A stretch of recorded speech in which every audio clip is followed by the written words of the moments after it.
Hi, this is Jason with Full Spectrum Power. Let's talk lithium.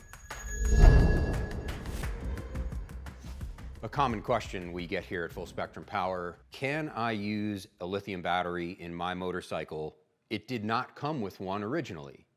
Yes, you definitely can. However, the first and most important thing to do is upgrade your regulator rectifier to a modern MOSFET-based version like this. This will ensure that your motorcycle's charging system works as intended and is compatible with a lithium battery. Here, this is a Shenzhen SH847. We've had terrific success with this. We've also had success with Rick's Electric's MOSFET regulator rectifiers. These products work with all motorcycle makes and models going back 50 years.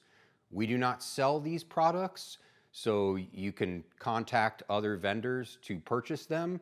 However, this advice is true for anyone wanting to use a lithium battery in their motorcycle.